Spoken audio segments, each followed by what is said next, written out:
Thank you, Matt. This moment that we've just read about early in the morning when Mary and then Peter and John ran to the tomb to see where they thought Jesus was buried and found the tomb empty.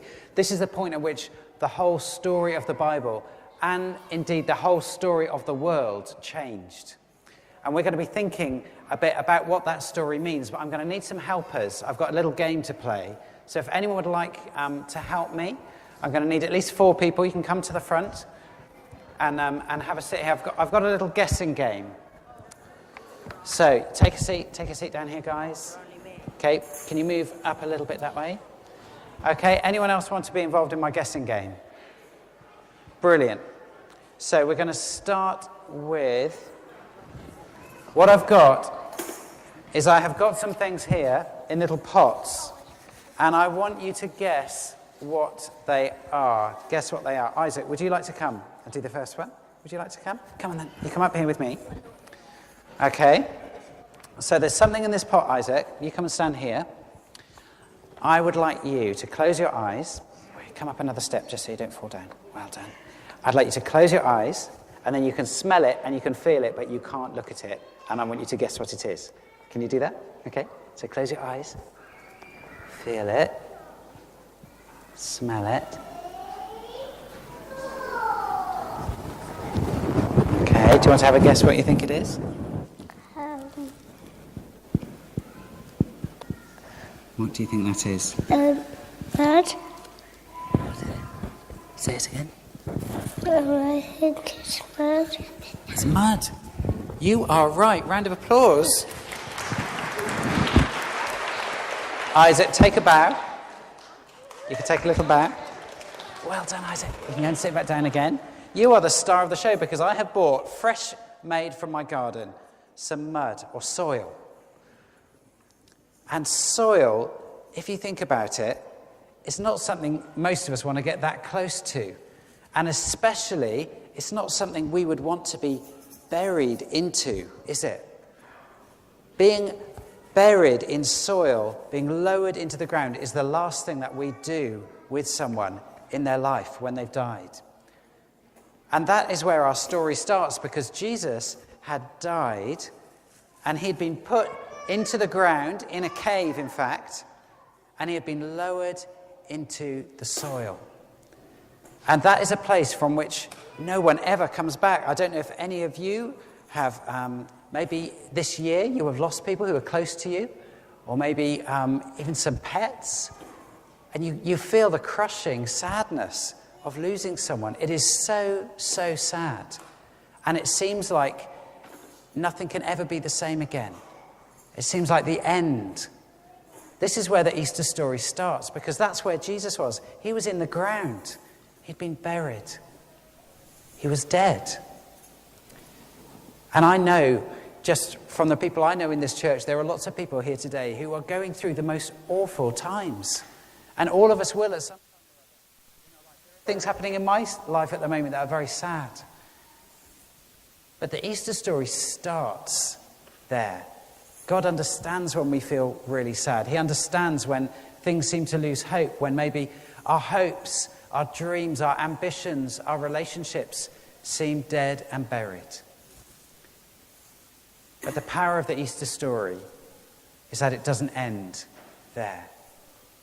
The soil is the start of the story. It's not the end.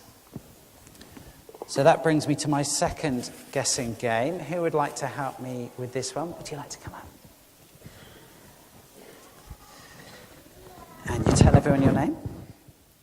Christopher. Christopher. Okay. Christy, I love your tie. Now, you've got to do the same. Close your eyes. Okay, and reach up your hand. And reach in. And tell me what you think that is. If you want to, you can pick it up.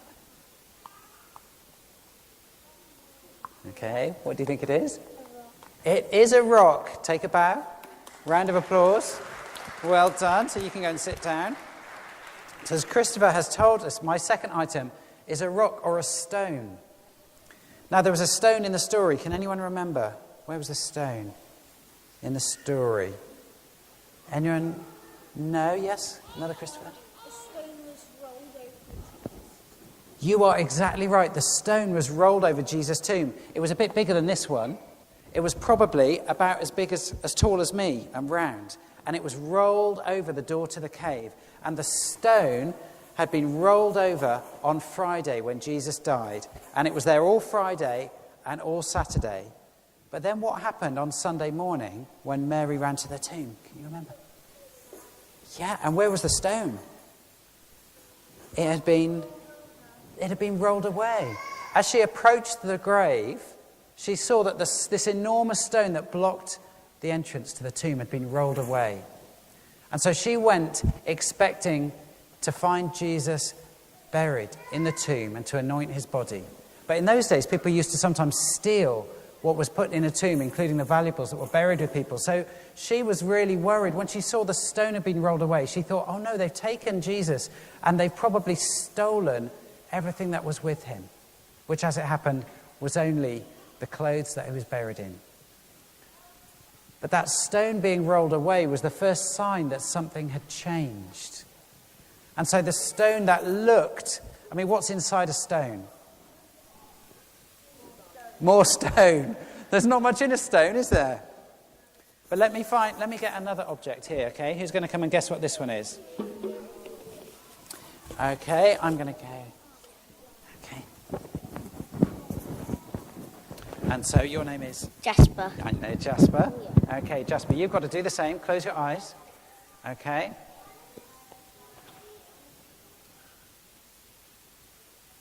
What do you think that is? Have a guess.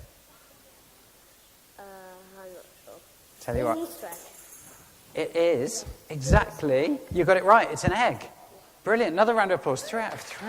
Wow. Now, what does an egg look like? It looks like an egg. Yep, you're absolutely right. What else does it look like? What else does it look like? Does it remind you of anything? Easter. A stone. It does look a bit like a stone on the outside, doesn't it? It doesn't look like there's much. That's good. But inside there is a chicken. Well, probably a chick. A little chicken. There's not one in this egg, but in some eggs, it looks like a stone. But inside, there's beautiful new life. Did you know that's why we give each other eggs on Easter? It's because it looks like the stone on the outside, but inside it is bursting with new life. And so it is with us. Sometimes, perhaps we're like Mary. We tiptoe up, maybe to church, or we tiptoe towards God, not quite sure what we'll find, and we see something that might look like there's not much there on the outside. We might look at God and think, well, who's he? Or we might come to church and think, well, there's nothing interesting there. But inside, oh, I can hear it. No, I can't. Inside, there is a little chick, there is a life bursting to come out. Because the stone being rolled away was a sign of hope. There's a book, maybe some of you read it, called Who Moved the Stone? And it was written by a lawyer who was not a Christian, who decided he was going to prove that the stone had been moved by soldiers or by the religious authorities or by grave robbers. And as he, as a lawyer, looked at the evidence both inside the New Testament and other contemporary writings, he came, by the end of writing the book, to believe that the stone had been moved by the power of God and that Jesus had come to life. And the first chapter of that book is called The Book That Refused to Be Written. And he talks about how he came to look at what he thought was just dead, like a stone. And inside it, inside the Easter story, he found new life. So the Easter story begins with soil, with dirt, with death, which, if we're honest, is where we quite often find ourselves in our lives. And then it moves through this moment of hope. Where is Jesus? What looked like dead is actually full of life. And then we come to the final image. So I'm going to ask for a girl this time, because the observant people will notice that we've had 3 boys. Are there any girls who'd like to come up? This is probably the easiest one, I'm just saying, just in case anyone wants to come. You're not girls. I'm sure of it. Okay. Come on then. Do you want to come up? No. Come on then, Gracie. Oh, here we are. There's another girl. Do you want to come? You come up to me. Wow, you can run really fast. And tell everyone your name. Jenny. Jenny. Jenny. So Jenny, you've just run all the way down the church. You might be the fastest runner in church today. Are you going to close your eyes? Okay, and put your hand in there and tell me what you think it is. Water. It is water. Let's have a cheer for Jenny. It's water. If you don't believe me, you can try a bit. There you go. It's water. Oh, I'm tipping it everywhere now. Well done, Jenny. You can go and have a sit down. It is water. Well, why is water the last of our images? Well, did you know traditionally on Easter, that is the one day of the year, back in the very old days, when people were baptized. Easter was the day when people were baptized, because baptism is what we go through. That is the equivalent of what Jesus went through. Because here's the thing. Jesus died and then went through death and rose again. Christians get baptized and go through the water and then never have to go through death again. That's the claim of the New Testament. That sounds crazy, you say, because people do die even if they're Christians. Well, yes, they do. But being buried as a Christian is more like being put into the river and raised back up than it is being put into the ground and raised back up. Why is that? Because when we bury people into the ground who know the resurrection power of Jesus, the ground has no more hold on them than the waters of the River Thames will have on James and Darren in a few minutes' time.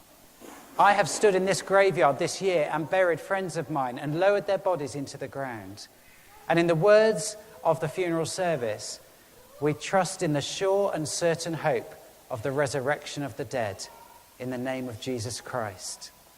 And so St. Paul wrote to the early Christians in Rome, do you not know that all of us who've been baptized into Jesus Christ were baptized into his death? That is, our death is to trust in Jesus and to stop trusting in ourselves. And he goes on, therefore we've been buried with him by baptism into death, so that just as Christ was raised from the dead by the glory of the Father, so we too might walk in newness of life. The invitation that God gives us is to bury ourselves in baptism, that is to identify ourselves with Jesus. And then we receive the life that is so powerful, not even death can bring it to an end. That's the message of Easter. That even death has been defeated and nothing can make us afraid. And that's the life that James and Darren have chosen and that we're going to hear about in a few moments' time. But before we do that, I just want us to close our eyes and to pray.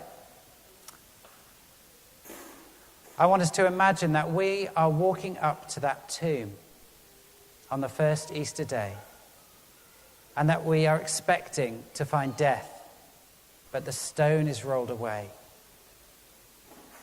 And in our imaginations, let's peep into the grave, and we see Jesus standing there as he appeared to Mary. What does he say to you?